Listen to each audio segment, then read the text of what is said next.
한 주간 어떻게 평안하셨는지요? 오늘 좀 여러분들과 함께 나누고 싶은 찬송은요. 제목은 이제 주 믿는 형제들이라는 이런 찬송입니다. 2주 전에 이제 함께 나눴었던 찬송이 있는데요. 생전에 우리가. 근데 그 찬송하고 이제 똑같은 멜로디예요. 멜로디는 같은데 이제 찬송을 작시하신 분들이 이제 다른 거고요.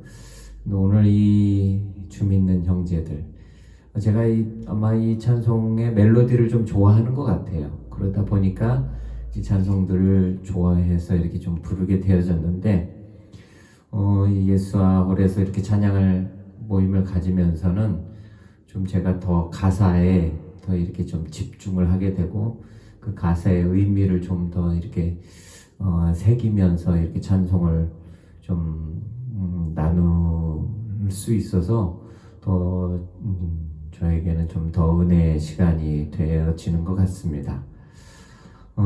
그래서 저는 이제 찬송가 가사를 좀 중요하게 생각을 제 개인적으로는 하고요. 멜로디도 뭐 좀 각자마다 좋아하는 취향의 멜로디가 있겠지만, 그런데 제가 오늘 이 찬송 주 믿는 형제들, 주를 믿는 형제들, 뭐 교회를 이야기하는 거겠죠. 교회. 그럼 이 찬송 속에서 교회의 의미를 저는 다시 되새겨 보게 되어졌고요. 그런데 한 가지 제가 이 찬송가 작시하신 분이 이제 영국 태생의 이제 목사님이셨더라고요. 그런데 그 찬송가 해설에 이런 내용이 있었어요. 평생 동안 가난한 시골 교회에서 신실하게 목회를 했다. 이렇게 이제 간단하게 그 작시자, 그 목사님의 그 삶을 이렇게 한 줄로 표현을 했더라고요. 물론 그에 나고 또 성장하고 그런 모든 과정이 있었겠지만, 그 삶 속에 가장 중요한, 그래도 이 찬송을 작시한 사람이 목회자였고, 한 사람의 목회자로서 평생을 시골의 가난한 교회에서 신실하게 목회를 했다라고 이렇게 어떤 어떻게 보면 이 찬송의 해설을 이렇게 남겨질 수 있었다는 것이 참 큰 의미가 있다라고 좀 생각이 듭니다. 아마 그런 일이 있을지는 모르겠지만 저는 좀 저의 개인적인 소원이 있거든요. 찬송가 한 곡, 하나님이 주신 은혜로 한 곡이라도, 많은 곡을 원하진 않아요. 오늘 이 찬송가를 쓰신 분은 166곡 작시를 하셨더라고요.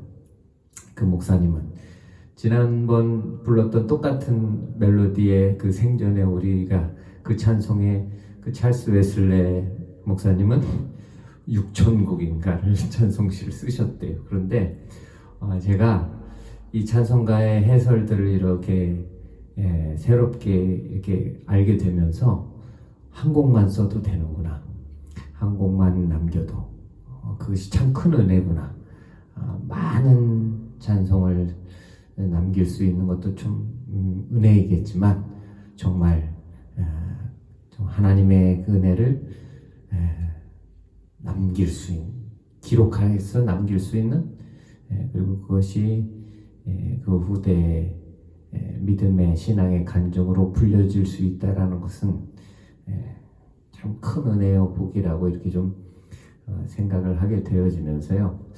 하나님이 그런 은혜를 저한테 주시면 참 좋겠구나라는 그런 바람은 늘 있습니다만, 뭐 그럴 실력이나 이런 건 되지 않으니까 그건 뭐 어떻게 될지 모르겠습니다. 그런데 제가 이 해설 내용을 보다가 제 신학 공부할 때 그 수업 시간에 나눴었던 그 내용이 하나 이렇게 떠올랐어요. 그때 교수님이 어떤 이제 한 목사님의 사역을 참 훌륭한 사역이었다라고 그렇게 이제 평가를 하시면서 그 목사님의 사역에 대한 이야기를 이렇게 해주셨는데요. 미국에서 유학을 하시면서 참 공부를 하셨었고, 그리고 또 목회자가 되셨었고, 학자로서도 참 부족함이 없는 그런 훌륭한 실력을 가지고 계셨는데, 한국에 돌아와서 어디 저 시골 외지에 가서 목회 사역을 하셨다고 그러더라고요. 그러면서 그 목사님이 그렇게 표현을 하시는 거예요. 참 훌륭하신 목사님이라고.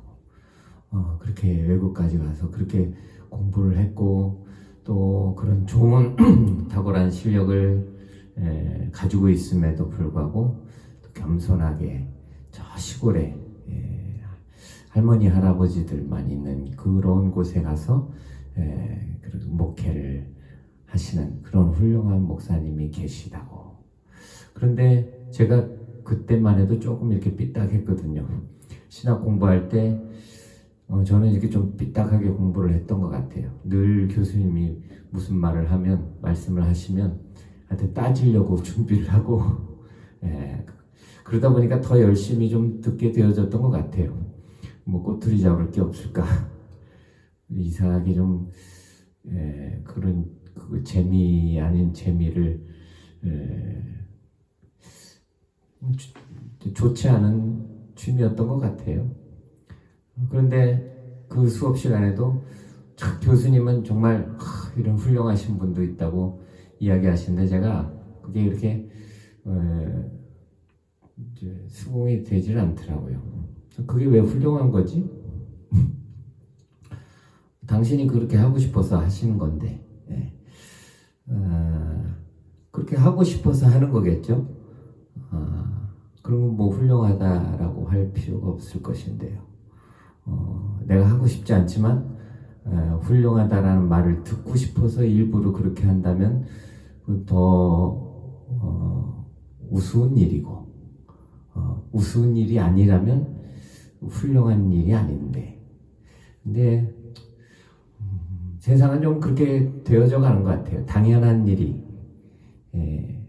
어떻게 보면 칭찬받고 존경받고 또 많은 사람들에게 뉴스거리로 이렇게 이야기되어지는 세상이 되다 보니까 목회자가 자기 가진 그 실력들 그것을 그걸 내려놓음이라고 표현하면 좀 안 되겠죠. 뭐 그분은 그게 그러고 싶어서 아마 그러셨을 거라는 생각이 들었었어요. 굳이 그걸 다른 사람들에게 칭찬받기 위해서 그 목사님은 그렇게 하시지 않았다라는 생각이 들었는데 너무 교수님이 그걸 상황을 오버해서 그렇게 말씀하시지 않나. 그때 저는 이제 그런 생각이 들었었는데요. 오늘 아침 이제 저희 예배 모임에서 이제 이 찬송을 이제 부르다가 제가 순간 이 해설을 한 줄을 보면서 그때 그 수업 시간에 생각도 떠오르고 그런데 제가 중요한 초점이 다른 데 있었다라는 것을 알게 되어졌어요. 아마 제가 예전 같았으면 그 교수님이 말씀하셨을 때처럼 평생 동안 이게 중요하겠죠? 또 가난한 시골 교회에서 그런데 초점은 거기 있는 게 아니더라고요. 제가 오늘 이렇게 보였던 건 신실하게 목회했다가 중요한 거더라고요. 도시에서건 시골에서건 뭐 부자 동네건 가난한 동네건 평생을 신실하게 목회했다. 그것이 하나님 앞에서도 또 그 목회자의 사명에서도 그것이 중요한 것이고 그것이 상급이고 열매일 텐데 우리는 그 주변적인 것 가난한 시골 교회 이런 데 좀 초점을 맞추지 않을까 그런 생각을 좀 해보게 되어졌습니다. 요 며칠 사이, 오늘인가요? 오늘인지요? 문자로 제가 저희 지역 시청에서 이렇게 문자를 보내왔더라고요. 이제 제가 속해 있는 그 시에서 제가 이제 목회하는 목회자이다 보니까 이제 교회 대면 예배를 좌석수의 30%는 대면 예배로 참석할 수 있다. 근데 또 이제 제가 보면서 좀 화가 나는 거예요. 무치들이 뭔데 30%를 정해놓고 또 할 수 있다 없다를 뭐하러 이런 거를 아마 선심 쓰듯이 보냈다라는 느낌이 제가 순간 제가 이렇게 좀 꼬이다 보니까 뭐 이걸 선심 쓰듯이 30%는 뭐 해도 괜찮아요 라고 이렇게 보내준다라는 느낌이 들었어요. 모여라 모이지 말아라를 정부가 시가 주관하는 것 자체도 말이 안 되는 것이고요. 몇 프로 이야기하는 건 더 말할 필요도 없는 것 같고. 그러면서 오늘 이 찬송가 가사에서 제가 다시 교회의 의미를 좀 되새겨보게 되어졌습니다. 대면, 비대면. 사실 세상이 하도 그렇게 이야기를 하다 보니까, 심지어 교회에서도 그렇게 얘기를 하다 보니까 할 수 없이 저도 이제 그런 표현을 하게 되어졌지만, 비대면, 저는 말이라고 생각하지는 않거든요. 비대면 예배를 저는 말이라고 생각하지는 않지만, 제가 신학 공부할 때 그런 종교 사회학 수업을 이제 들었던 적이 있습니다. 종교 사회학, 사회 속에서 종교에 대한 이런 걸 공부하는 과목이었는데요. 그때 제가 레포트를 쓰면서 그 레포트에다가 기독교는 종교가 아니다라고 이렇게 썼어요. 그때는 제가 참 잘했던 것 같아요. 저는 기독교를 종교라고 생각하지 않습니다. 사회가 그렇게 기독교, 불교, 유교, 천주교, 이슬람교, 사회가 그렇게 사회 속에서 세상에 구분해 놨지만, 저는 기독교를 그 종교, 다양한 종교 중에 하나라고, 저는 그렇게 생각하지 않는다라고, 이렇게 이제 이런 표현을 레포트에 썼던 기억이 납니다. 그런데, 그때 그 담당 교수님이 목사님이셨거든요. C를 주시더라고요.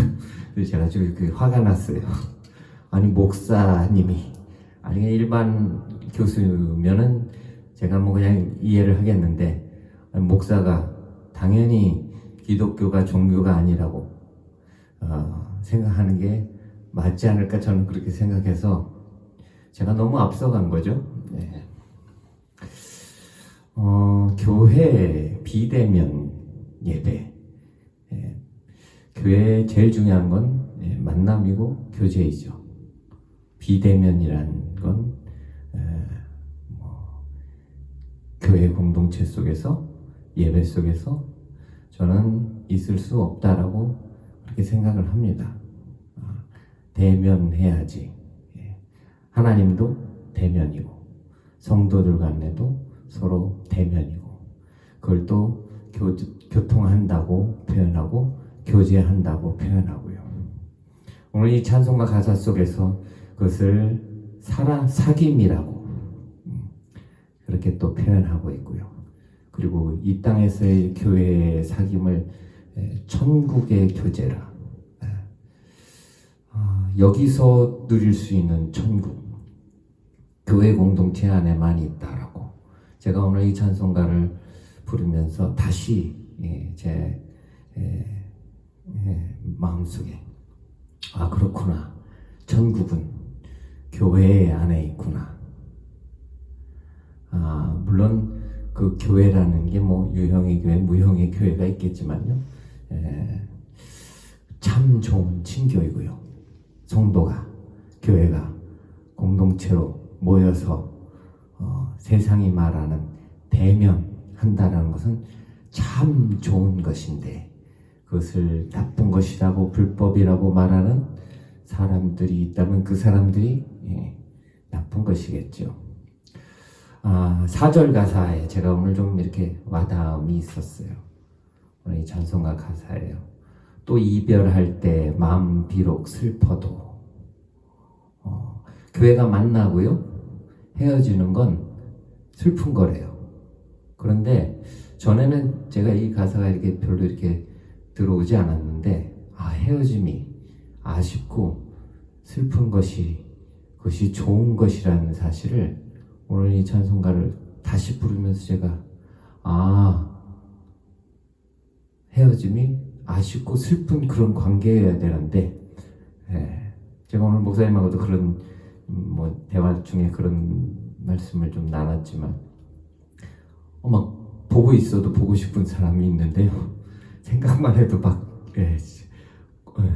치가 떨리게 꼴보기 싫은 사람도 있고 죽을 때까지 다시 얼굴 보고 싶지 않은 그런 사람도 있고 모르겠습니다. 여러분들은 어떠신지 모르겠지만 저는 참 많더라고요. 그래서 아직 인간이 덜 된 것 같아요. 사랑하면 헤어질 때 슬프겠죠. 아쉽고. 근데 그게 끝이 아니더라고요. 그 뒤에 주 안에서 또 교통하면서 또 다시 만날 것이니까. 물론 하나님이 허락하셔야만 만날 수 있는 것이지만 또 다시 만나는 그 기쁨 있기에 오늘 잠시 이별하고 헤어지는 그 슬픔, 물론 이 땅에서의 죽음을 통한 이별 슬픔도 마찬가지일 것 같아요. 헤어짐도 결국 그 천국에서 또 다시 만날 것이니까 오늘 잠시 이별 또 함이 슬퍼도 또 이겨낼 수 있을 것이고요. 그래서 오늘은 또 괜히 제가 주절주절 말이 많아졌는데요. 오늘 이 찬송가를 좀 여러분들과 함께 나누고 싶습니다. 특별히 오늘 이 존 파우셋 목사님이신데요. 이 작시하신 이 목사님 그 평생 동안 신실하게 맡겨주신 그 사명을 잘 감당했다는 사실을 제가 좀 다시 마음에 새겨보면서 하나님이 저에게 또 여러분들에게 맡겨주신 오늘 우리가 평생 동안 잘 감당해야 될 그런 사명이 무엇일까 한번 좀 되새겨보면서요 오늘 이 찬송을 좀 함께 나눠보도록 하겠습니다. 주 믿는 형제들 사랑의 사귐은 전국의 교제 같으니 참 좋은 친교라. 하나님 보좌 안기도 드리니 우리의 믿음 소망이 주 안에 하나라. 피차의 슬픔과 수고를 나누고